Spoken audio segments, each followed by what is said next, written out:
അധ്യായം 4. മത്സരത്തിന് തയ്യാറാണെന്ന് ചേതൻ വെല്ലുവിളിച്ചതും എല്ലാവരുടെയും നോട്ടം അവന് നേർക്കായി. ചേതൻ, ഇന്നലെ ഓഡിറ്റോറിയത്തിൽ നിന്ന് കിട്ടിയൊന്നും പോരെ? നിന്റെ ധൈര്യം അപാരം തന്നെ. എനിക്ക് അത്ഭുതം തോന്നുന്നു. പരിഹാസത്തോടെ എഡ്വിൻ പറഞ്ഞു. ചേതന്റെ ശരീരത്തിലുള്ള ജഗന്റെ മുഖം ചുരുങ്ങി. ഇന്നലെ അടി വാങ്ങിയെന്നോ? ഈ ചേതന്റെ ഒരു കാര്യം എന്തൊക്കെയാണ് ഒപ്പിച്ചു വെച്ചിരിക്കുന്നത് അറിയില്ലല്ലോ. ഇനി എന്താണ് മത്സരം എന്ന് പോലും അറിയാതെ വെല്ലുവിളിക്കണ്ടായിരുന്നു. അവൻ മനസ്സിലോർത്തു. തനിക്കിപ്പോഴും പഴയ ചേതന്റെ ജീവിതത്തെക്കുറിച്ചോ ഈ മായിക ലോകത്തെക്കുറിച്ചോ കാര്യമായി ഒന്നും അറിയില്ലെന്ന ചിന്ത അവനെ ആകുലപ്പെടുത്തി. ചേതൻ, ഞാൻ റെഡി.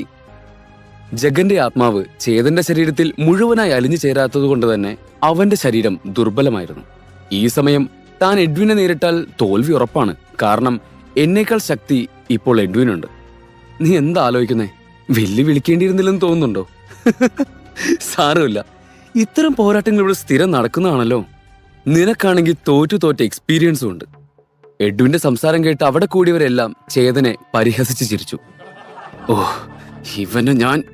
അവന് ദേഷ്യം വന്നു. കഷ്ടപ്പെട്ടൊരു കുട്ടിയെ ചേർത്തപ്പോ ഇവനിത് എവിടെ നിന്ന് കയറി വന്നു? ചേതാ, എന്ത് ചെയ്യിപ്പോ? ഈ മത്സരത്തിൽ തോറ്റ അവളും പോകും, ജോലിയും പോകും. ഞാൻ ഈ അന്യഗ്രഹത്തിൽ പിന്നെ എന്ത് ചെയ്യും? അവന്റെ ടെൻഷൻ കൂടി വന്നു. ഒരു നിമിഷം കണ്ണടച്ച് തന്റെ അച്ഛന്റെ മുഖം അവൻ ഓർമ്മിച്ചു. പെട്ടെന്ന് എന്തെന്നില്ലാത്തൊരു ധൈര്യം അവൻ അനുഭവപ്പെടാൻ തുടങ്ങി. അച്ഛൻ തന്റെ ഉള്ളിലിരുന്ന് തന്നെ പ്രോത്സാഹിപ്പിക്കുന്ന പോലെ അവന് തോന്നി. ഞാനും റെഡി. തന്റെ ആത്മവിശ്വാസം വീണ്ടെടുത്ത ചേതൻ ഉറക്കെ വിളിച്ചു പറഞ്ഞു.